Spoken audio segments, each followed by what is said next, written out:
Shalom. Haleluya. Puji Tuhan. Mari kita kembali mempelajari kebenaran firman Tuhan dari kitab Keluaran, tetap kitab Keluaran, pasal yang ke-10. Saya percaya kalau ada jemaat di tempat ini yang mempunyai masalah dengan bagian perutnya, bagian bawah, hari ini juga Tuhan sudah sembuhkan. Ya. Kitab Keluaran pasal yang ke-10, ayat yang ke-21, tulah ke-9. Satu kali lagi atau dua kali lagi pertemuan, maka kita akan menyelesaikan pembahasan kita tentang tulah ini. Tulah ke-9, gelap gulita. Berfirmanlah Tuhan kepada Musa, ulurkanlah tanganmu ke langit supaya datang gelap meliputi tanah Mesir, sehingga orang dapat meraba gelap itu. Lalu Musa mengulurkan tangannya ke langit dan datanglah gelap gulita di seluruh tanah Mesir selama 3 hari. Tidak ada orang yang dapat melihat temannya, juga tidak ada orang yang dapat bangun dari tempatnya selama 3 hari. Tetapi pada semua orang Israel ada terang di tempat kediamannya. Lalu Firaun memanggil Musa serta berkata, pergilah, beribadahlah kepada Tuhan. Hanya kambing dombamu dan lembu sapimu harus ditinggalkan juga. Juga anak-anakmu boleh turut beserta kamu. Tetapi Musa berkata, bahkan korban sembelihan dan korban bakaran harus engkau berikan kepada kami, supaya kami menyediakannya untuk Tuhan Allah kami. Dan juga ternak kami harus turut beserta kami, dan satu kaki pun tidak akan tinggal, sebab dari ternak itulah kami harus ambil untuk beribadah kepada Tuhan Allah kami. Dan kami tidak tahu dengan apa kami harus beribadah kepada Tuhan sebelum kami sampai di sana. Tetapi Tuhan mengeraskan hati Firaun sehingga dia tidak mau membiarkan mereka pergi. Lalu Firaun berkata kepadanya, pergilah daripadaku, awaslah engkau, jangan lihat mukaku lagi. Sebab pada waktu engkau melihat mukaku, engkau akan mati. Kemudian Musa berkata, tepat seperti ucapanmu itu, aku takkan melihat mukamu lagi. Nah, kita sampai pada tulah ke-9, gelap gulita. Bukan satu kebetulan bahwa setelah kegelapan, maka ada kematian anak sulung. Ya. Oleh karena itu, kehidupan kita justru harus memancarkan terang. Dan saya percaya bahwa kegelapan ini tidak sama seperti ketika kita mengalami mati lampu. Ya. Kenapa? Karena di sini dikatakan bahwa sehingga orang dapat meraba gelap itu. Nah, coba perhatikan kalau mati lampu kan gelap. Siapa yang bisa meraba gelap? Ya. Apakah kegelapan ini akan seperti kabut? Dan kalau kita ada di atas gunung, ada kabut, kan seakan-akan kita bisa memegang kabut itu. Apakah kegelapan ini modelnya seperti itu, tetapi jauh lebih pekat? Ya.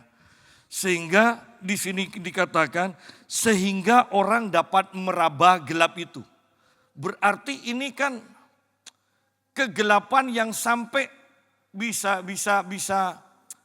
ada bentuknya seperti itu. Ya, sehingga bisa diraba.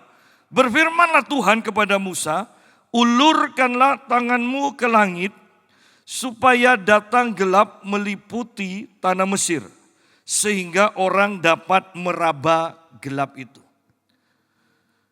Segala mujizat itu pasti didahului oleh firman rema dari Tuhan.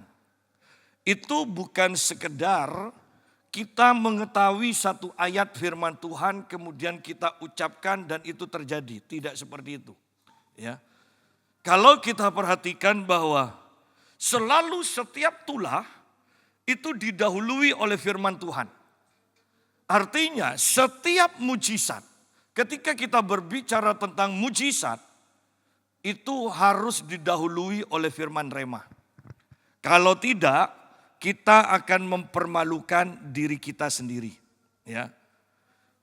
Beberapa kasus orang Kristen, beberapa kasus tokoh-tokoh Kristen yang meninggal, banyak pengikutnya yang tidak rela, ya, tokoh-tokoh itu dipanggil Tuhan, kemudian mereka berdoa sedemikian rupa dan mereka meyakini bahwa Tuhan akan membangkitkan pemimpin mereka.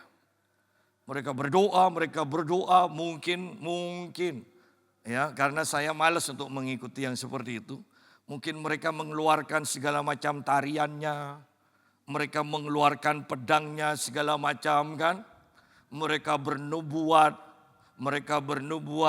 tetapi akhirnya toh pemimpin yang meninggal itu tidak dibangkitkan. Artinya kalau sudah menyangkut mujizat, ya, maka itu pasti didahului dan harus didahului oleh firman rema dari Tuhan yang kita dengar secara langsung, ya. Kalau enggak, jangan macam-macam, itu akan mempermalukan diri kita. Lain dengan karunia kesembuhan, ya. Karunia kesembuhan itu bisa terjadi karena kita dikarunia Tuhan dan itu bisa instan, bisa juga secara bertahap. Tetapi yang namanya mujizat itu instan terjadi, ya. Nah, sekarang kita kembali kepada pembahasan kita. Ulurkanlah tanganmu ke langit supaya datang gelap meliputi tanah Mesir sehingga orang dapat meraba gelap itu. Nah, Tuhan berfirman baru Musa mentaati ayat 22. Lalu Musa mengulurkan tangannya ke langit dan datanglah gelap gulita di seluruh tanah Mesir selama 3 hari. Gelap gulita selama 3 hari. Berarti ini juga 3 hari 3 malam. Ya.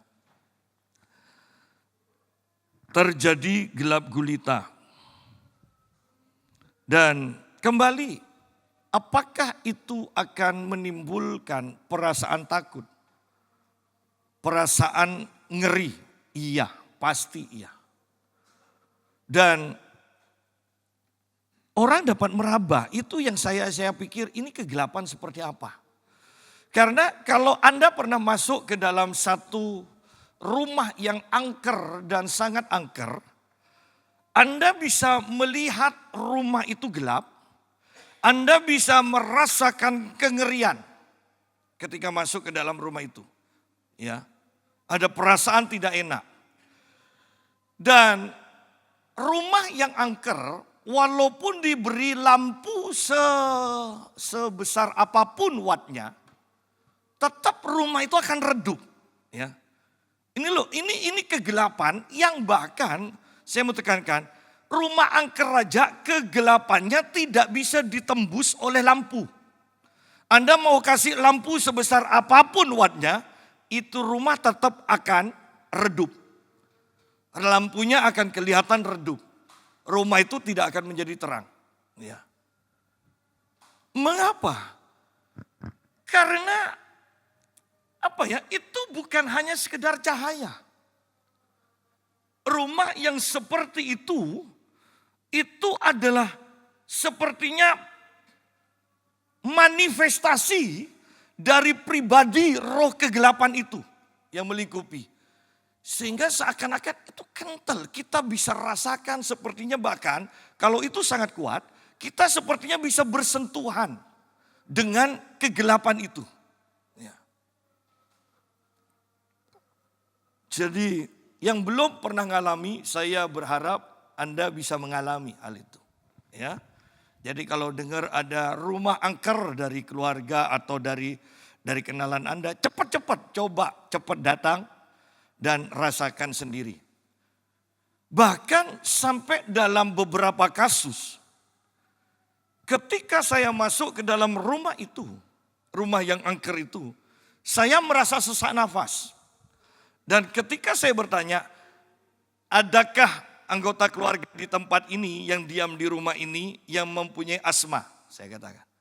Dan selalu ada satu atau dua orang yang asma. Padahal sebenarnya itu bukan penyakit asma, penyakit. Itu karena atmosfer rumah itu sesak memang oleh kehadiran kuasa roh jahat. Ya. Sehingga membuat mereka itu sesak, sukar untuk bernafas dan mereka pikir itu asma. Nah, bayangkan sekarang kegelapan sehingga orang dapat meraba gelap itu. Berarti ini kan atmosfer ngerinya itu melebihi rumah angker. Kalau kegelapannya bisa sampai diraba, wah ini sangat mengerikan. Ya. Bahkan kemudian dikatakan tidak ada orang yang dapat melihat temannya. Loh, kita mati lampu ya, 1 menit 2 menit aja mata kita sudah terbiasa. Itu bisa loh, walaupun remang-remang kita bisa saling lihat. Ya. Kalau sampai tidak bisa lihat, bahkan saya membayangkan apakah tidak ada lampu? Ada kok, mereka kan pelita, mereka bisa nyalakan. Tetapi pelita, siapa yang bisa menyentuh terang dari pelita itu? Tidak ada. Kita mengalami terang dari pelita itu iya. Tetapi yang menyentuh terang itu tidak ada. Dan kegelapan di sini dikatakan sehingga orang dapat meraba gelap itu. Berarti kan terangnya lampu bisa kalah dengan kegelapan yang terjadi pada waktu itu. Ya. Artinya semua orang Mesir memahami ini bukan kegelapan biasa. Kegelapan yang bisa diraba ini bukan kegelapan yang biasa. Ya, bukan alami. Ya, ini pekerjaan Tuhan. Ya. Tetapi luar biasanya kembali ini diulang. Tetapi pada semua orang Israel, ayat 23 bagian terakhir, ada terang di tempat kediamannya. Ingat, pada akhirnya walaupun sekarang belum jelas, rencana Tuhan adalah mengadakan perbedaan antara umatnya dan yang bukan umatnya. Ya. Bayangkan firman ini yang tidak akan bisa diterima oleh orang di luar Kristen, bahkan oleh orang Kristen yang sekedar Kristen. Apa saja yang diperbuatnya berhasil. Loh, ini firman ini tidak bisa diterima loh oleh kebanyakan orang. Ini hanya orang yang dekat dan sungguh-sungguh berjalan dengan Tuhan yang bisa mempercayai firman ini. Ya. Kalau kita melihat setiap mujizat yang terjadi, bukankah itu tidak bisa diterima oleh kebanyakan orang? Tidak bisa dipercaya bahkan oleh kebanyakan orang. Jadi, kalau kehidupan kekristenan dipenuhi mujizat dari Tuhan, bukankah jelas pada akhirnya bahwa pasti ada perbedaan antara kehidupan pengalaman orang beriman dengan kehidupan pengalaman orang yang tidak beriman. Pasti ada perbedaannya. Yang jadi masalah adalah kita melihat kehidupan kebanyakan orang, mau Kristen mau apa agamanya, kok mirip ya? Kok mirip? Berarti Tuhan belum mendapatkan umatnya seperti yang diingini hatinya. Ada masalah dengan iman kekristenan kita. Karena rencana Tuhan adalah berbeda. Bahkan Yesus mengatakan kita ini terang. Ya. Di luar Kristus itu gelap. Pasti beda. Bagaimana mungkin terang dan gelap itu menjadi sama? Pasti beda. Dan kalau kita sampai saat ini masih sama atau mirip, ada yang salah pasti dengan kekristenan kita. Ada masalah dengan iman kita. Sehingga inilah waktunya kita membenahi iman kita. Jangan sampai terlambat. Tetapi pada semua orang Israel ada terang di tempat kediamannya. Lalu Firaun memanggil Musa serta berkata, "Pergilah, beribadahlah kepada Tuhan. Hanya kambing dombamu dan lembu sapimu harus ditinggalkan. Juga anak-anakmu bolehlah turut beserta kamu." Firaun mengatakan, "Pergi sana beribadah." Supaya tidak nyusahin, kan bahasa sederhananya, bahasa gampangnya gitu. Supaya tidak nyusahin kami, sudah pergi aja beribadah. Tapi ada syaratnya. Ya. Hanya kambing dombamu dan lembu sapimu harus ditinggalkan. Ya. Beribadah tanpa membawa kekayaan itu bukan ibadah. Ya. Alkitab katakan bahwa jangan ada orang yang menghadap Tuhan dengan tangan yang hampa. Ya. Dan Firaun maunya, silakan kamu pergi. Beribadahlah kepada Tuhan dengan tangan yang hampa. Jangan bawa kekayaanmu. Dan Musa katakan tidak bisa. Bahkan nanti kita akan bahas. Bahkan Tuanku harus menambahi harta yang kami miliki untuk dipersembahkan kepada Tuhan. Ya. Dan beberapa kali nantinya dalam kitab Pentatus ini kita membaca. Jangan ada orang yang menghadap Tuhan dengan tangan yang hampa. Dan itu Tuhan sendiri yang berfirman. Ya. Nah, lihat Firaun mengetahui bahwa ibadah tanpa mempersembahkan sesuatu itu bohong. Ibadah ini loh, betapa sukarnya bangsa Israel untuk bisa beribadah dengan bebas. Lihat rancangan-rancangan atau rencana untuk menggagalkan ibadah ini.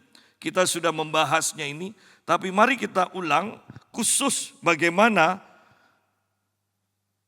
rencana Firaun untuk menggagalkan ibadah atau membuat ibadah yang tidak sesuai dengan kehendak Tuhan.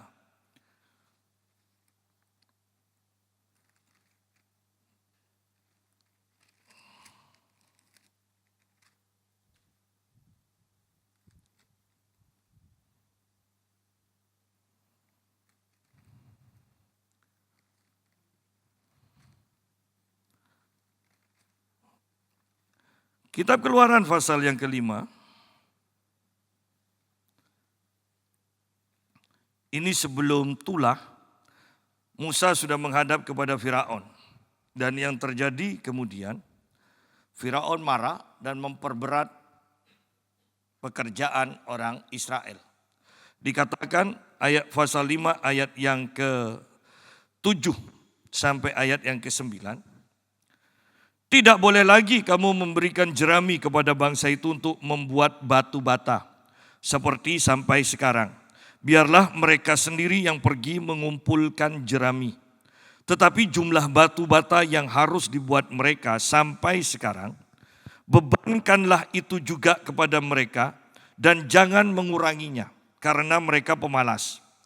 Itulah sebabnya mereka berteriak-teriak, izinkanlah kami pergi mempersembahkan korban kepada Allah kami. Ya. Pekerjaan orang-orang ini harus diperberat. Sehingga mereka terikat kepada pekerjaannya. Dan jangan mempedulikan perkataan dusta. Jangan mereka sampai memperdulikan ajakan untuk beribadah. Itu loh. Ya, bahasa yang bisa dimengerti kita. Ya. bahwa Firaun mengatakan perberat pekerjaan mereka. Buat mereka terikat dengan pekerjaan mereka, supaya mereka tidak mikir untuk beribadah, supaya mereka tidak bisa beribadah dan tidak punya kesempatan untuk beribadah. Jadi ini rencana Firaun yang gambaran setan. Ya. Di mana Firaun tidak ingin umat Israel itu beribadah kepada Tuhan. Bagaimana caranya? Firaun memberikan pekerjaan yang berat. Yang sampai-sampai karena beratnya kan mereka tidak mikir, tidak ada waktu untuk ibadah. Tidak cukup sampai di sana. Di sini dikatakan sehingga mereka terikat pada pekerjaannya. Berapa banyak orang Kristen walaupun tidak ngakui. Ya.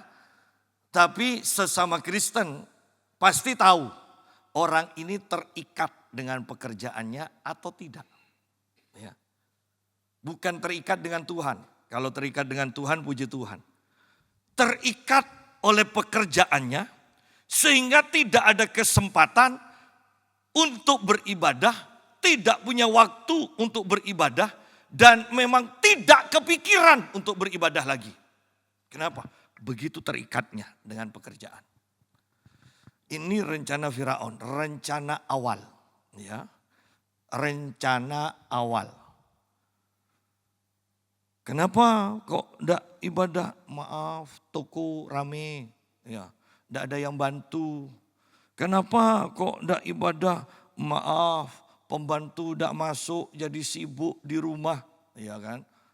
Harus kerja ini, tidak ada waktu untuk ibadah.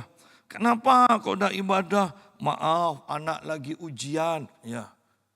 Ini kalau ini alasan yang sudah dulu sejak saya masih kecil. Saya sudah mendengar alasan ini, tapi tidak pernah berubah.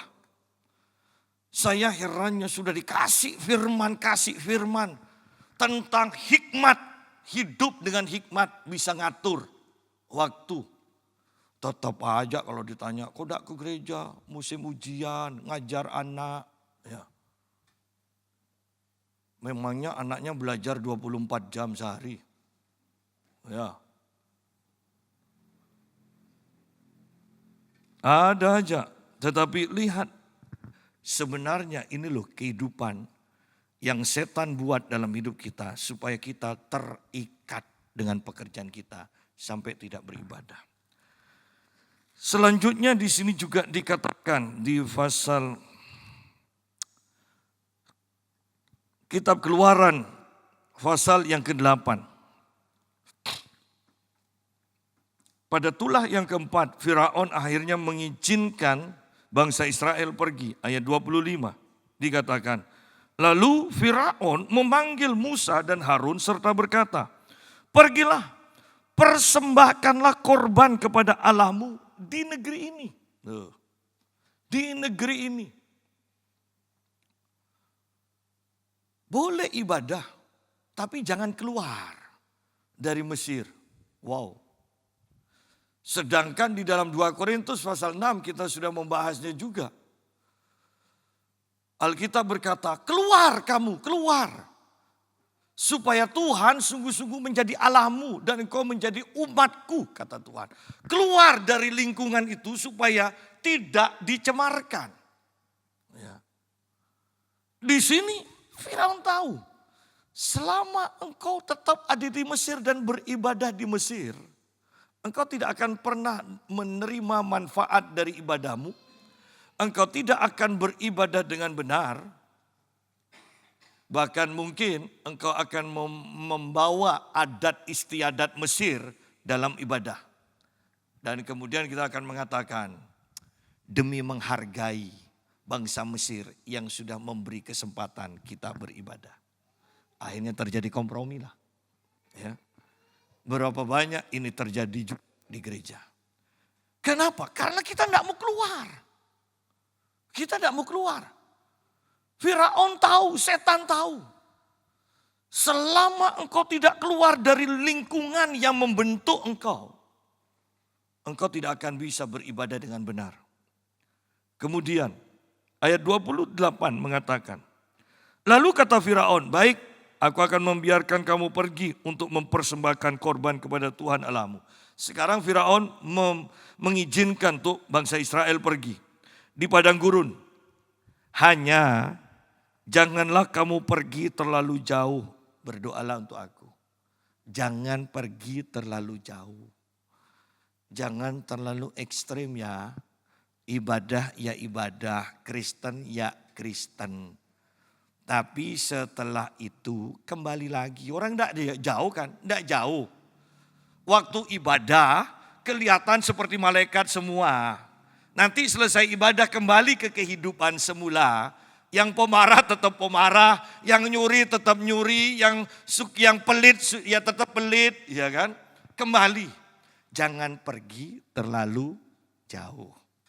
Ibadah silakan. Jadi malaikat jangan 24 jam. Sehari semalam, ya cukup 2 jam jadi malaikat. Setelah itu 22 jamnya lagi tetap jadi iblis. Ya kan? Ini ibadah yang tidak terlalu jauh. Dan ini banyak juga ternyata. Ya, ini banyak. Kemudian dilanjutkan. Kitab Keluaran pasal yang ke-10.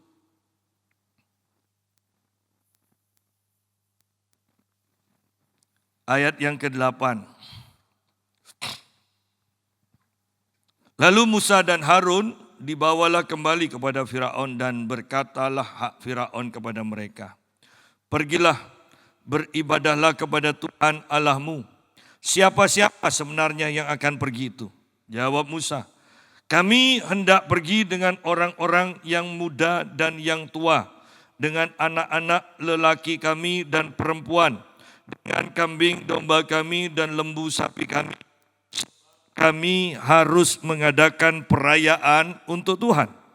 Tetapi Firaun berkata kepada mereka, Tuhan boleh menyertai kamu jika aku membiarkan kamu pergi dengan anak-anakmu. Lihat, jahatlah maksudmu. Bukan demikian. Kamu boleh pergi, tetapi hanya laki-laki dan beribadahlah kepada Tuhan. Sebab itulah yang kamu kehendaki. Lalu mereka diusir dari depan Firaun. Tidak masalah ibadah. Pokoknya dalam rumah itu tidak terjadi kesepakatan iman. Kesamaan iman, ya kan? Laki-laki mau ibadah silakan. Pokoknya yang perempuan bukan Kristen. Atau sebaliknya sekarang kan seperti itu. Kenapa? Perhatikan, kalau salah satu saja yang Kristen sungguh-sungguh dengan imannya, pasti tidak akan ada kecocokan dengan pasangannya. Atau sebaliknya, kalau yang bukan Kristen itu sungguh-sungguh dengan agamanya, pasti tidak ada kecocokan dengan pasangannya. Atau bahkan yang lebih lagi, kalau keduanya yang berbeda iman ini sama-sama sungguh-sungguh dengan imannya, cekcok terus sudah. Pasti. Pasti cekcok. Sama-sama berdoa kepada Allahnya supaya mereka masuk imannya, ya kan? Oh itu perang, tidak usah setan, itu tempur terus itu sudah. Ya. Di alam roh, tempur terus. Jangan remehkan doa-doa yang bersifat jiwani, kita sudah bahas. Itu akan bikin bingung orang yang didoakan. Ya. Itu bikin bingung orang yang didoakan. Saya tidak akan bahas itu, nanti akan panjang. Tetapi lihat bahwa Firaun yang adalah gambaran setan juga berkata, silakan ibadah. Pokoknya salah satu aja. Jangan semuanya. Yesus mengajarkan, apabila kerajaan terpecah belah, apabila rumah tangga terpecah belah, maka sudah tiba waktu kehancurannya. Ya. Jadi ini rancangan dari Firaun. Kemudian masuk kepada pembahasan kita yang sekarang. Firaun mengatakan, pergilah beribadah. Beribadahlah kepada Tuhan. Hanya kambing dombamu, dan lembu sapimu harus ditinggalkan. Juga anak-anakmu boleh turut beserta kamu. Sudahlah berangkat semua, berangkat, tidak masalah ibadah. Ya, jangan bawa uang ya, jangan bawa uang. Ya, jangan bawa uang. Jangan mempersembahkan apa-apa. Silakan ibadah. Yang namanya ibadah, mau Kristen, mau Hindu, mau Buddha, mau apapun, tidak ada yang namanya ibadah tanpa mempersembahkan kekayaan kita. Ya, ya. Bahkan seperti yang saya ceritakan waktu saya kuliah, saya mempunyai teman orang Bali, dia cerita bahwa gaji dari orang tuanya lebih dari separuhnya hanya untuk digunakan untuk mengadakan persembahan-persembahan. Apakah itu sesajen kan yang tiap hari itu kan. Itu lebih dari separuh gajinya loh dikatakan. Ya. Orang Kristen pernahkah sampai separuh gaji? Pernahkah sampai separuh gaji? Kita bingung soal harta terus. Ya. Bagaimana dengan kegerakan mau berbuat bakti sosial? Oh, puji Tuhan, puji Tuhan. Bandingkan kembali dengan orang-orang Buddha, ya kan, gerakan suci. Itu berapa banyak mereka. Dan biksunya sendiri berkata begini, selama saya hidup, saya tidak pernah menemukan orang yang menyumbang, yang mendermakan kekayaannya. Itu kekurangan. Selama saya hidup. Loh, ini orang Buddha loh. Kita orang Kristen yang sudah percaya Bapa, menyebut Allah Bapa. Bapa itu artinya sumber. Bapa surgawi itu artinya sumber tanpa batas. Perhatikan kata, ketika Anda menyebut Allah itu Bapa, itu artinya kita mengakui Dia adalah sumber tanpa batas.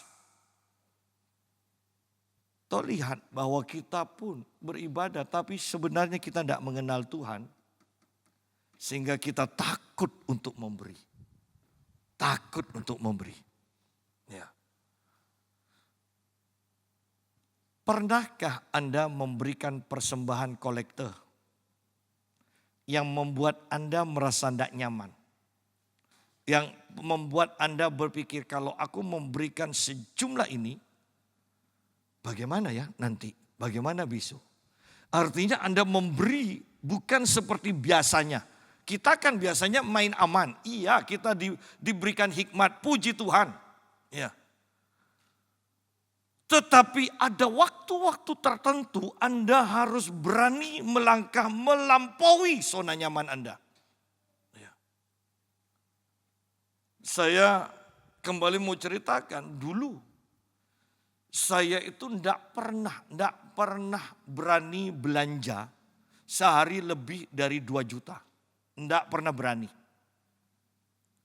Sampai kemudian Tuhan berbicara, percayakah engkau bahwa aku adalah sumbermu? Dan Tuhan menantang saya bukan untuk memberi, hanya untuk belanja untuk kebutuhan saya sendiri. Dan saya ingat dari biasanya tidak pernah lebih dari 2 juta. Saya pokoknya waktu itu saya belanja sehari 16 juta. Dan istri saya kaget melihat terobosan seperti itu. Ya. Tetapi luar biasanya sejak saya melakukan itu batasan 2 juta itu hancur. Sidang jemaat. Seringkali kita menginginkan lebih. Tetapi kita mengikat diri kita sendiri. Tidak pernah mau menghancurkan ikatan itu dan melampauinya. Kenapa sekali-sekalilah? Misalnya kolektor biasanya 20 ribu, 50 ribu. Kenapa sekali kok tidak mau 300 ribu? Tidak usah tiap ibadah nanti Anda mengatakan gaji saya habis sebulan hanya untuk kolektor. Ya. Bukan, yang saya mau katakan ini loh. Bahwa Anda harus menerobos zona nyaman Anda. Sehingga Anda itu nanti punya pengalaman. Toh dengan memberi seperti itu, bukannya aku kekurangan. Satu, aku merasa nyaman.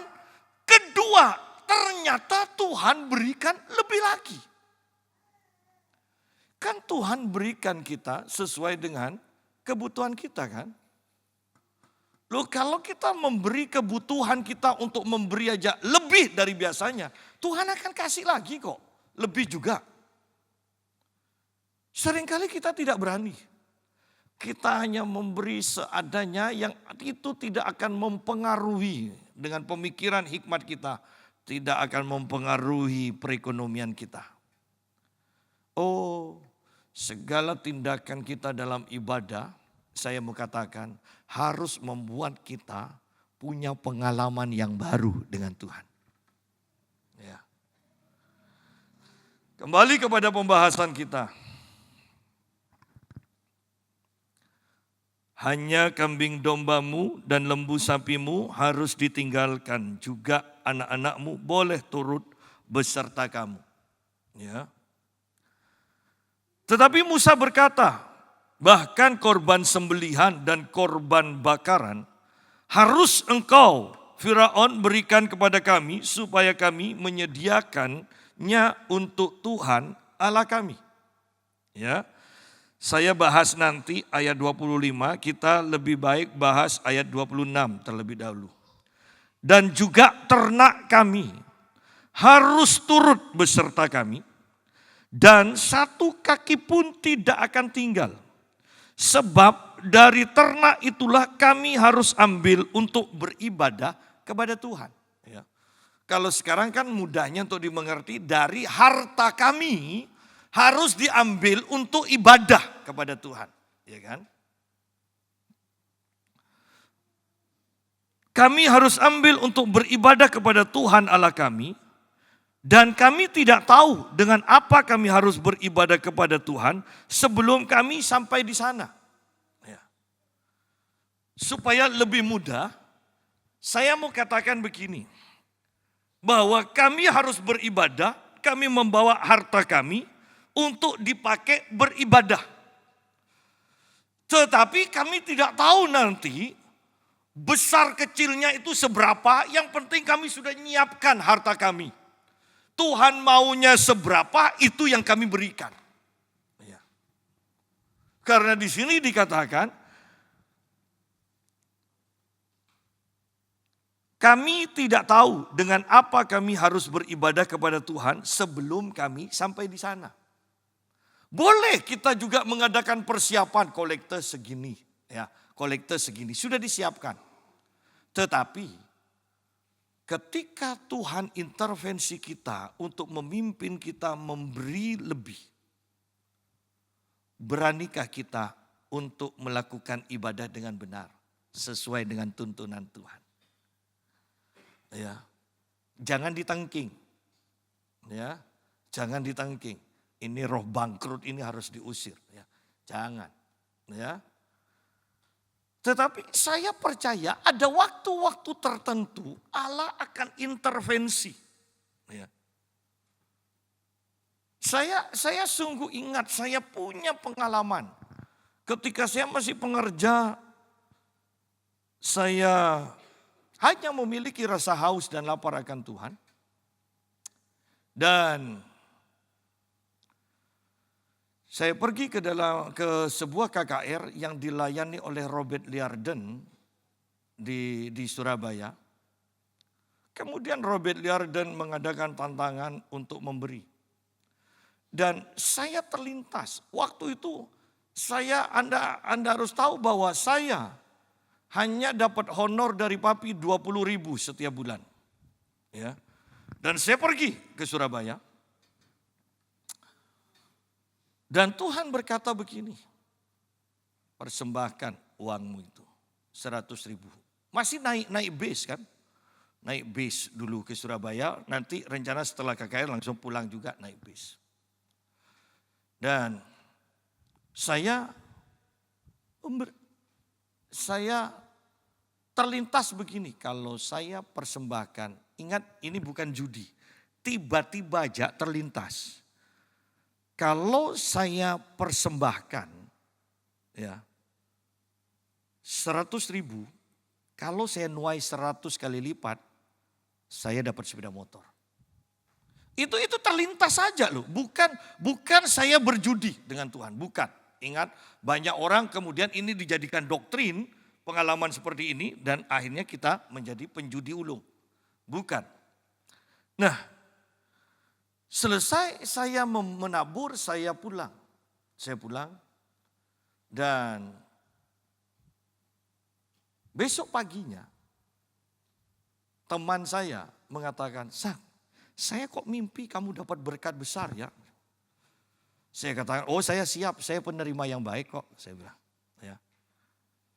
Kemudian, ya Anda perhatikan di sini, saya percaya juga yang saya saksikan, Pak Indra ingat, agak siang Pak Indra datang. Dia bertemu dengan saya, dia katakan, "Pak Yusa, saya dapat berkat. Lalu saya belikan sepeda motor. Lalu untuk dipakai Pak Yusa." Dan sepeda motor itu dapat, Sanek kan dulu, Pak Indra pasti ingat itu. Tetapi itu diawali malam saya. Itu mendapatkan berikan persembahan 100.000 banyak. Dari orang yang punya honor hanya 20.000 kan setiap bulan 100 persembahan 100.000. Itu banyak. Ya. Saya hitung-hitungannya pokok pulang cukup lah untuk naik bis. Pulang sampai rumah. Ya. Kan tidak mungkin kan nanti saya ngasih 100.000 kemudian kepada penghitung kolektor saya mintalah tadi saya digerakkan Tuhan ngasih kebablasan. Ya kan tidak mungkin. Ya. Nah tetapi itu loh bahwa ibadah kepada Tuhan tidak mungkin lepas dari persembahan harta kita. Dan jangan terkunci atau terpatok dengan zona nyaman kita. Silakan kalau Tuhan tidak pimpin kita seperti Musa katakan, kami akan memberikan persembahan. Tetapi dia bilang, kami tidak tahu nanti loh apa yang akan terjadi di tengah-tengah ibadah itu. Di dalam ibadah itu. Ya. Seberapa banyak apa yang akan dikorbankan, Musa masih belum tahu. Itu nanti pengarahan dari Tuhan selanjutnya. Tetapi yang pasti, Musa mempersiapkan hartanya. Orang Israel mempersiapkan hartanya. Membawa hartanya untuk beribadah dalam ibadah itu. Ketika Tuhan berbicara. Ini loh yang disebut menuai 100 kali lipat. Ya. Bukan setiap kolektor Anda kemudian bahkan WL di banyak gereja berdoa sebelum ibadah. Kalau belum puas juga kasih ayat untuk menggugah emosi ya dari jemaat supaya ngasih banyak. Ada sampai seperti itu. Kasih ayat terlebih dahulu, kemudian mari kita doa bersama-sama. Kemudian didoakan supaya digerakkan Tuhan memberi lebih banyak lagi. Banyak yang seperti itu. Itu jiwa ya. Itu jiwa, bukan roh ya. Nah, tetapi yang benar adalah kolektor memang harus kita persiapkan dengan hikmat. Tetapi tadi saya katakan Anda siap-siap kalau Tuhan intervensi. Kolektor tidak akan walaupun WL memimpin doa supaya semuanya bisa nuai 100 kali lipat, jujur. Kolektor yang kita kerjakan itu tidak akan membawa kita nuai 100 kali lipat. Kalau enggak kita semua kaya pasti. Iya kan? Bayangkan setiap persembahan. Toh hasilnya juga orang tidak percaya kok. Buktinya kalau kita memang percaya setiap kolektor 100 kali lipat. Pasti Anda berlomba-lomba ngasih lebih banyak lagi. Ya. Lalu tidak ada gunanya dong Pak. Wadah. Setiap Anda memberikan persembahan. Yang ibadah 1 kali. Setiap minggu ngasih persembahan. Apalagi yang ibadah 3 kali. Setiap ibadah ngasih persembahan. Anda bisa bayangkan seminggu 2 kali atau 3 kali kita memberi persembahan. Dan ini bertahun-tahun terjadi seperti ini.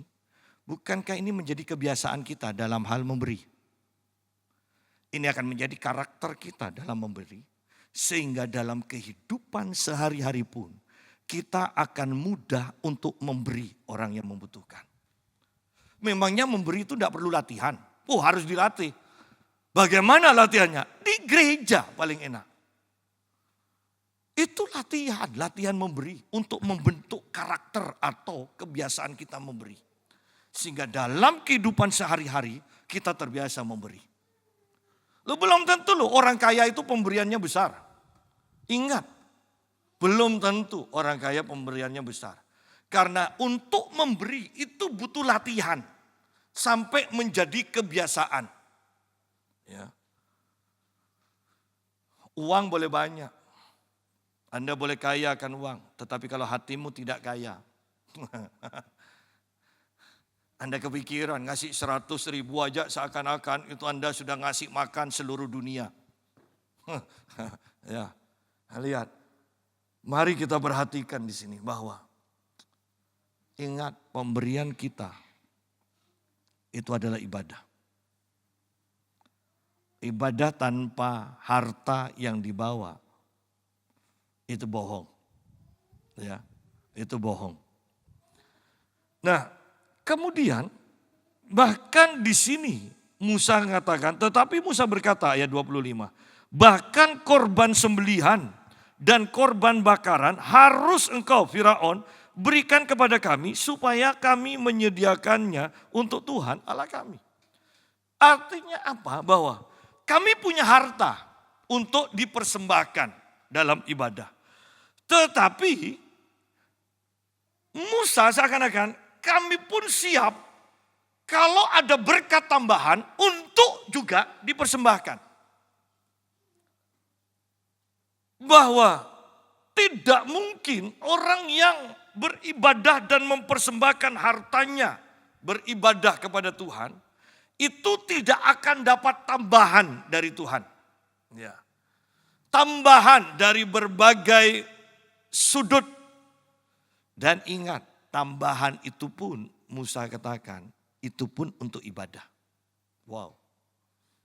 Seringkali kita mendapatkan berkat tambahan, tetapi tidak ingat untuk dipersembahkan kepada Tuhan. Seringkali kita nikmati sendiri. Yang saya takutkan adalah berkat tambahan, berkat kejutan itu. Itu adalah ujian dari Tuhan. Apakah kita pantas untuk dipercaya hal yang lebih besar lagi atau tidak? Nah, disinilah banyak orang gagal menerima ujian dari Tuhan. Sehingga akhirnya kehidupannya ya gitu-gitu aja. Ya. Nah, mari kita lihat selanjutnya. Tetapi Tuhan, ayat 27, Tuhan mengeraskan hati Firaun sehingga dia tidak mau membiarkan mereka pergi. Ya. Bahwa ibadah dengan seluruh keluarga, ibadah dengan membawa persembahan kepada Tuhan, itu ditakuti. Itu ditakuti oleh Firaun, itu ditakuti oleh roh jahat. Bahwa roh jahat disebut pencuri. Tetapi Tuhan itu adalah pemberi. Ingat, Tuhan itu pemberi. Dan anak-anaknya juga harus memberi. Saya tekankan kembali, jangan takut untuk memberi. Anda tidak akan pernah kekurangan dengan memberi. Anda akan hidup dalam kelimpahan. Lalu Firaun berkata kepadanya, pergilah daripadaku, awaslah engkau. Jangan lihat mukaku lagi, sebab pada waktu engkau melihat mukaku, engkau akan mati. Firaun tidak berhati-hati dengan perkataannya. Dia bernubuat untuk dirinya sendiri. Dia tidak akan bertemu dengan Musa lagi. Dan Musa mengatakan, kemudian Musa berkata, tepat seperti ucapanmu itu, aku tak akan melihat mukamu lagi. Artinya Firaun akan mengalami kematian. Dan kita tahu sesuai dengan perkataan Firaun dan perkataan Musa ini. Firaun pun mati tenggelam di Laut Teberau kan. Dia tidak melihat muka Musa lagi. Pada akhirnya kita mau belajar dari kejadian ini. Hati-hati dengan perkataan kita. Hati-hati ketika kita berkata-kata, bahkan perkataan itu melawan orang yang lebih berotoritas. Lihat, Firaun mengeluarkan perkataan, dia orang berotoritas, ya. Musa juga mengeluarkan perkataannya, dia orang yang berotoritas. Dan perkataan Musa yang menang. Jadilah orang yang berotoritas. Hati-hatilah kepada orang yang lebih berotoritas. Ya. Bahwa setiap kita yang sungguh-sungguh beribadah pasti bisa mengukur otoritas dirinya dan bisa mengukur otoritas orang lain. Itu pasti kita bisa ukur. Kalau Anda tidak sampai dalam taraf itu, Anda harus lebih sungguh-sungguh lagi mengejar Tuhan. Ya. Supaya Anda mempunyai kepekaan dalam mengukur otoritasmu dan otoritas orang lain juga. Bahkan ketika kita mau mengusir setan pun sebenarnya kita tahu kok setan itu keluar atau tidak. Artinya kita sendiri tahu loh otoritas yang ada pada kita. Ya. Belajar sungguh-sungguh. Banyak saya kembali mau katakan, ayo beribadah sungguh-sungguh. Soalnya kuasa kegelapan itu dilepaskan dan akan dilepaskan lebih dahsyat lagi. Anda mungkin katakan, enggak Pak, saya sehat, saya olahraga, saya sehat, saya jaga makanan saya punya uang segala macam. Kalau engkau tidak punya otoritas, ketika engkau disantet, habis. Ya. Ketika engkau disantet, habis. Mau kesehatan, mau uang, mau apapun juga. Dan bukankah kalau kita belajar kitab Wahyu ini tentang akhir zaman. Roh-roh jahat bahkan yang diikat selama ini itu pun akan dilepaskan. Anda bisa bayangkan semakin ke depannya berarti aktivitas roh jahat itu akan semakin kuat. Oleh karena itu, Tuhan pun mempunyai rencana tandingan bahwa di hari-hari terakhir aku akan mencurahkan rohku atas semua orang, atas semua hamba-hambaku. Ya, bahkan kepada orang tua penglihatan, kepada anak muda nubuatan, ya kan? Kepada orang tua itu mimpi, kepada anak muda nubuatan, kepada anak-anak itu mimpi, nubuatan dan apa satu lagi. Tetapi yang saya mau katakan begini. Banyak kita diajar ini adalah waktu generasi anak muda. Itu perkataan bohong. Itu ajaran yang tidak sesuai dengan firman Tuhan. Karena firman Tuhan mengatakan kegerakan akhir zaman. Orang tua, orang muda, anak-anak. Semuanya menjadi orang yang berkarunia. Artinya dari orang tua, orang muda, anak kecil. Mereka akan bekerja sama untuk mendemonstrasikan kuasa Tuhan. Ada ajaran-ajaran yang menekankan. Gerakan akhir zaman, gerakan anak muda. Loh, ini kan ajaran yang tidak sopan pada orang yang lebih tua. Memangnya kalau sudah tua mau diafkir? Tak boleh ini kegerakan anak muda, orang tua minggir. Masa gitu? Tuhan punya rencana akhir zaman, rohku akan aku curahkan kepada semua orang.